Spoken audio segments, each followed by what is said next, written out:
ఓం శ్రీ మాత్రే నమః. శక్తి అంటే ఏమిటో తెలుసుకునే ప్రయత్నాన్ని మీరు ఎప్పుడైనా చేశారా?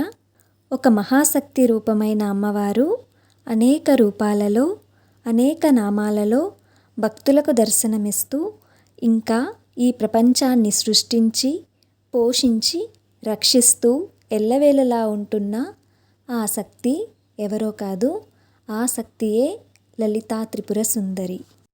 ఆ అమ్మ గురించి మరింత తెలుసుకోవటానికి, అమ్మని చేరుకోవటానికి ఉన్న సులువైన మార్గం లలితా సహస్రనామం. లలిత అంటే అర్థం అందమైన, మనోహరమైనది. ఆ అమ్మను వర్ణిస్తూ సహస్రనామాలు అంటే 1000 నామాలు, అంటే 1000 పేర్లతో అమ్మ యొక్క అనంతమైన శక్తులను, గుణాలను, మహిమలను తెలుసుకోవచ్చు.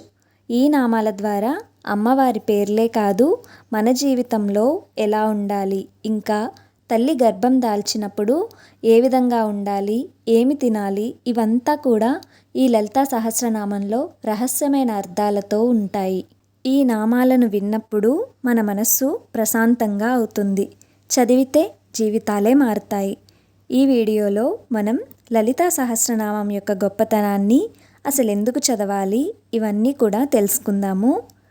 అమ్మ కరుణను పొందేందుకు ఒక్క అడుగు ముందుకు వేద్దాము. ఈ లలితా సహస్రనామంలో అమ్మవారి యొక్క 1000 నామాలను తెలుసుకుంటాము. వసిన్యాది వాగ్దేవతలు అంటే ఆ 8 మంది దేవతల ద్వారా అమ్మ పలికించిన 1000 నామాలను వసిన్యాది వాగ్దేవతలు ఎంతో వైభవంగా వర్ణించారు.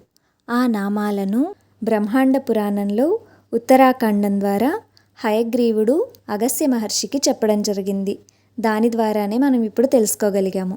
అందులో ప్రతి నామానికి ఒక ప్రత్యేకమైన అర్థం ఉంటుంది. ఒక్కో నామము అమ్మవారికి ఉన్న ఒక శక్తిని సూచిస్తుంది. ఆ శక్తి మన జీవితంపై ప్రభావం చూపిస్తుంది అనడంలో సందేహం లేదు.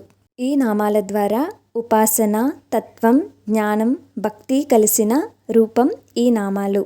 ఈ లలితా సహస్రనామాన్ని చదవటం ద్వారా మానసిక ప్రశాంతత, ఆరోగ్యము, విజయం, ఐశ్వర్యము, శాంతి కలుగుతాయి అని పురాణాలలో చెప్పబడింది. ఇలా మనం లలితా సహస్రనామాన్ని పారాయణం చేసుకున్నట్లయితే ఆ అమ్మకు మరింత చేరువవుతాము. మన బాధలను, ఆనందాన్ని రెండింటినీ అమ్మవారికి అప్పచెప్పేయాలి. మనస్సు ప్రశాంతంగా ఉంటుంది. ఈ లలితా సహస్రనామంలో ఉన్న 1000 నామాలను మనం చదివినప్పుడు కొన్ని వాటికి మనకి అర్థాలు తెలియవు. ప్రతిదానికి ఒక నిగూఢమైన అర్థం ఉంటుంది. ఆ అర్థం తెలుసుకున్నప్పుడు మనం అది చదివితే మనకి ఆ అర్థం గుర్తొస్తుంది. అలా మనకి కలిగిన ఆనందం, అనుభూతే వేరు. ఈ లలితా సహస్రనామాలు మొత్తం 181 శ్లోకాలుగా ఉన్నాయి. వాటిలో ఒక్కొక్క శ్లోకంలో ఉన్న నామాలకి అర్థాలను మనం తెలుసుకుందాము. అలానే ఆ శ్లోకాలలో ఎక్కడెక్కడ ఆ శ్లోకాన్ని విభజించాలి, అలానే ఎలా చదవాలి అనే దాన్ని కూడా తెలుసుకుందాము.